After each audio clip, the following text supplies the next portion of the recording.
Lewis Hamilton montre déjà les griffes chez Ferrari, mais la lune de miel touche-t-elle déjà à sa fin plus tôt que prévu? Ce qui s'est passé en Autriche n'est peut-être que la partie émergée de l'iceberg d'une relation qui s'annonce bien plus tumultueuse que nous ne l'imaginions. Et si vous pensez que Hamilton va accepter tout cela sans broncher dans sa nouvelle écurie, préparez-vous à une surprise qui pourrait bien ébranler les fondations de Maranello. Lors de la course en Autriche, Lewis Hamilton a décroché une solide 4e place aux côtés de Charles Leclerc sur le podium, assurant un double résultat à Ferrari qui aurait dû être source de réjouissance. Mais ce n'est pas tout à fait ainsi que les choses se sont passées en coulisses. Pendant la course, Hamilton a été entendu remettre ouvertement en question la stratégie de l'équipe à la radio, créant un moment de tension qui a révélé quelque chose de bien plus profond qu'un simple désaccord tactique. Lorsque Hamilton a demandé à son ingénieur de piste Riccardo Adami s'il pouvait prolonger son passage avec les pneus, affirmant qu'ils étaient en bon état, la réponse de l'équipe a été catégorique. Rentrez au stand immédiatement. C'est là que les choses sont devenues intéressantes. Le septuple champion du monde n'a pas caché son désaccord sur le moment, remettant en question une décision qu'il ne considérait clairement pas comme idéale. Ce genre de conflit public entre un pilote et son équipe n'est pas monnaie courante, surtout lorsqu'il s'agit d'un pilote du calibre de Hamilton, qui a rejoint Ferrari précisément pour être le leader incontesté du projet. La question qui reste en suspens est la suivante. Hamilton est-il en train de découvrir que Ferrari n'est pas exactement l'environnement qu'il espérait trouver? Jérôme D'Ambrosio, qui remplaçait Fred Vasseur à la tête de l'équipe après que ce dernier ait quitté le Red Bull Ring pour des raisons personnelles, a dû prendre la défense de la stratégie adoptée. Et la façon dont il a répondu aux critiques de Hamilton en dit long sur la dynamique qui se met en place au sein de l'écurie italienne. D'Ambrosio est allé droit au but, expliquant que l'équipe avait suivi la meilleure stratégie possible à ce moment de la course, étant donné que les McLaren étaient clairement en tête et que George Russell était loin derrière, laissant les deux Ferrari dans une position intermédiaire où la stratégie standard était la plus logique. Mais voici le détail qui pourrait révéler une tension bien plus grande qu'il n'y paraît à première vue. D'Ambrosio a clairement indiqué que ce genre de remise en question de la part de Hamilton n'avait rien d'inhabituel, affirmant que les pilotes sont des compétiteurs nés et qu'ils se demandent toujours s'il existe une meilleure option. Cependant, la façon dont il a souligné qu'ils avaient montré les chiffres à Hamilton après la course, prouvant que la décision était la bonne, suggère qu'il était vraiment nécessaire de convaincre le pilote britannique de la validité de la stratégie. Cela n'arrive pas avec des pilotes qui font pleinement confiance à leur équipe. Et cela ne s'arrête pas là, car la situation devient encore plus intéressante lorsque l'on examine le contexte plus large. Hamilton a quitté Mercedes, une équipe où il avait son mot à dire dans les décisions stratégiques et où il était pratiquement un deuxième chef d'équipe, pour rejoindre Ferrari, qui a ses propres traditions et méthodes de travail. La culture italienne de la Formule 1 est notoirement hiérarchique, et historiquement, l'équipe n'a pas toujours été réceptive aux pilotes qui remettent trop en question les décisions de la direction.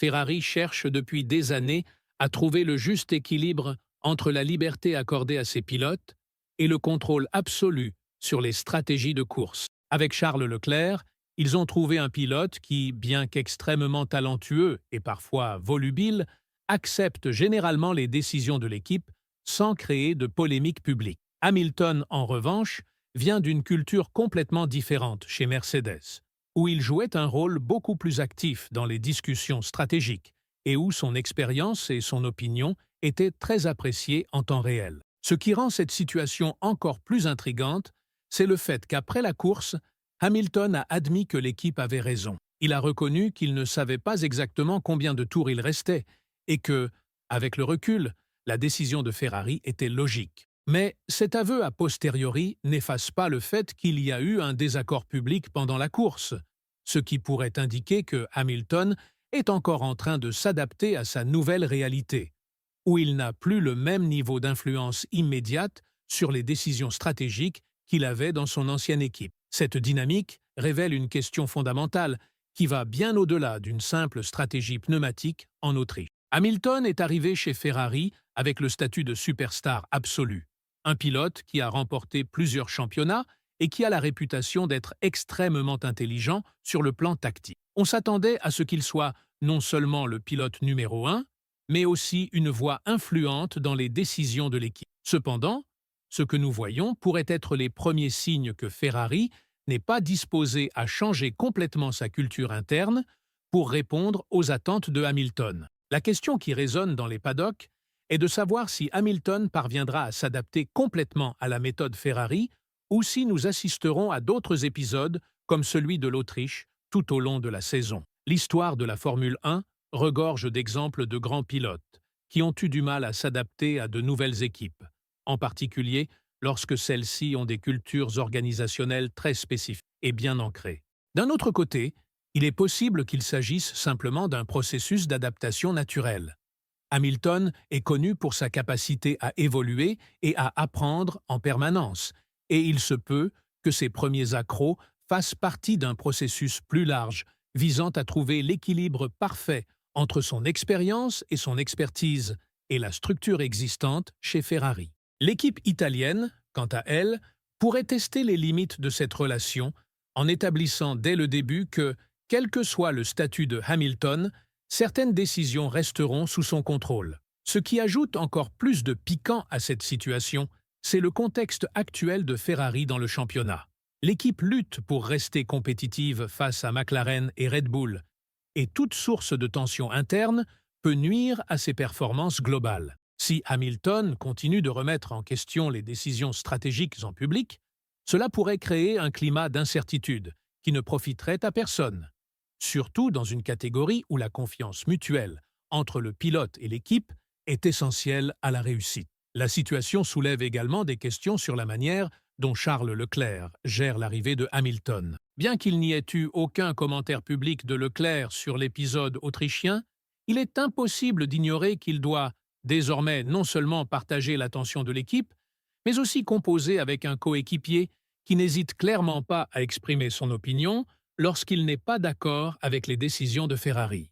À l'avenir, la manière dont Ferrari et Hamilton résoudront ces divergences initiales pourrait déterminer non seulement le succès de leur partenariat à court terme, mais aussi si cette union historique parviendra à atteindre son plein potentiel. Hamilton n'est pas un pilote qui accepte passivement les décisions avec lesquelles il n'est pas d'accord, et Ferrari n'est pas une équipe qui historiquement change facilement sa culture pour s'adapter à de nouveaux membres. L'épisode autrichien a peut-être été résolu avec Hamilton admettant que l'équipe avait raison, mais cela ne signifie pas que des questions similaires ne se poseront pas à l'avenir. En fait, il est fort probable que nous assistions à d'autres situations où Hamilton remettra en question les décisions de Ferrari, surtout si l'équipe ne parvient pas à fournir des voitures suffisamment compétitives pour lutter pour la victoire. La grande question est maintenant de savoir si Ferrari est prête à gérer un pilote du profil de Hamilton qui arrive avec des attentes très élevées et une histoire d'influence significative au sein de ses équipes précédentes. Maranello parviendra-t-elle à conserver son identité et sa structure organisationnelle tout en intégrant pleinement l'un des plus grands talents de l'histoire de la Formule 1 ? Ou allons-nous assister à une série de conflits qui pourraient miner l'efficacité de ce partenariat tant attendu? Le temps nous dira si l'épisode autrichien n'était qu'un hockey initial dans un partenariat qui s'annonce spécial, ou s'il s'agit du premier signe que cette union pourrait être plus compliquée que tout le monde ne l'imaginait. Une chose est sûre, Hamilton n'a pas changé sa personnalité compétitive simplement parce qu'il porte une combinaison rouge, et cela pourrait signifier que nous ne sommes qu'au début d'un parcours beaucoup plus mouvementé que prévu. Qu'en pensez-vous? Hamilton parviendra-t-il à s'adapter complètement à la culture Ferrari? Ou verrons-nous d'autres conflits de ce type au cours de la saison? Donnez votre avis dans les commentaires, car cette discussion est loin d'être terminée. Et si vous voulez mieux comprendre comment ces dynamiques internes peuvent affecter les performances de Ferrari pour le reste de la saison, cliquez sur la vidéo qui apparaît sur votre écran, car je vous y montre d'autres signes qui indiquent que les choses à Maranello pourraient être plus compliquées qu'elles ne le semblent à première vue.